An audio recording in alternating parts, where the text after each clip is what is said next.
오늘의 주인공을 만나기 위해 찾아간 곳은 다름 아닌 한의원이었는데요. 이른 아침부터 침을 맞고 있는 이유는 무엇일까요?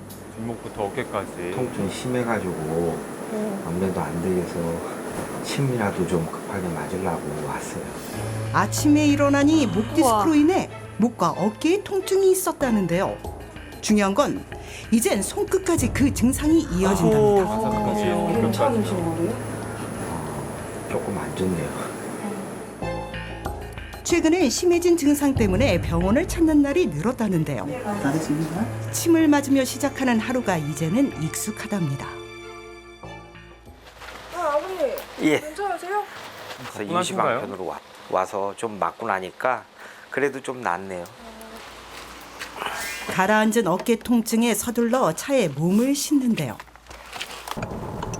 급한 볼일이라도 있는 건지 운전을 하던 것도 잠시 어딘가 불편해 보이는 왼쪽 팔. 그러더니 손을 털고 주무르기를 반복하는데요. 저리신가 괜찮으신가요? 봐요. 저려요. 운전하면서 계속 저리니까 핸들을 계속 잡고 있을 수가 없어요. 왼손으로. 세게 올 때는 잡지를 못해요. 최근 들어 조금만 활동을 해도 쉽게 피곤해지고 힘이 빠진다는 왼손. 그러다 보니 오른손으로만 운전을 할 수밖에 없는 상황. 한 손 운전에 목과 어깨는 다시 뻐근해지기 시작한다는데요. 힘겨운 운전으로 도착한 곳은 다름 아닌 집. 그가 침을 맞고 서둘러 집에 온 이유는 집에서 해야 할 업무가 있기 때문입니다. 아, 재택으로. 어느새 재택근무 1년째라는 성훈 씨. 외부에서 일을 잘 못하니까 내부 작업을 주로 집에서 많이 해요. 몸이 불편한데도 일을 계속 이렇게 하게 되네요. 그런데 이때 다시 찾아온 저림 증상. 재택근무를 떨리시네요. 시작하게 된 것도 바로 이 심한 손저림 때문이라는 성훈 씨. 지금은 간단한 업무도 힘들어졌다는데요. 처음에 저릴 때는 그냥 뭐 1시간에 한 번 정도 이렇게 왔었는데 요즘에는 뭐 그냥 자주자주 더 많이 저려요. 회사에서도 일을 잘하기로 유명했던 성훈 씨지만 이른 나이에 찾아온 목 디스크로 꿈까지 미뤄놓은 상황인데요. 하지만 일을 놓을 순 없어 잠깐이라도 업무를 보려 하면 어김없이 밀려오는 통증에 쉴 수밖에 아, 없답니다. 저 오래 앉아서 작업하는 게 정말 안 좋을 것 같거든요. 뻐근함을 느끼던 주인공이 갑자기 향한 곳은 다름 아닌 서랍장인데요. 이 파스가 성훈 씨의 또 다른 임시방편 치료법이랍니다.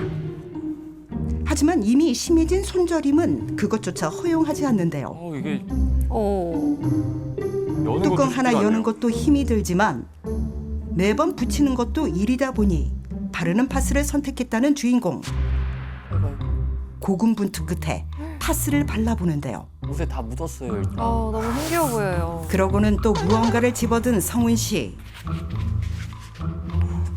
뭐예요? 익숙한 일상인 듯 목 뒤에 갖다 대고는 목베개인가요? 그대로 누워버리는데요. 이건 대체 무슨 물건인가요? 물리치료 받을 때 견인을 하는데 똑같은 효과를 보는 그 기구인데 장시간 의자에 앉아서 컴퓨터 작업을 하게 되면 굳어서 목이 좀 무리가 가는 경우가 있어요. 사람 몸으로 누르게 되면 견인하는 힘이 작용이 돼가지고 몸이 좀 편해져요. 뒤로 늘려주는군요. 통증을 잡는 일상이 익숙해진 그에게도 두려운 것이 있답니다. 엄지 다음 거 지금 살짝 떨리죠. 네. 제가 움직이는 게 아니라 근육이 경련이 일어난 거예요. 이게 요 근래에는 이 손을 이렇게 구부리면 이게 꺾여서 마디가 수업이 되고 한동안 통증 수반하면서 이렇게 그 마비 증상이 옵니다. 그렇게 한참을 누워있더니 통증이 조금 잦아든 듯한 주인공.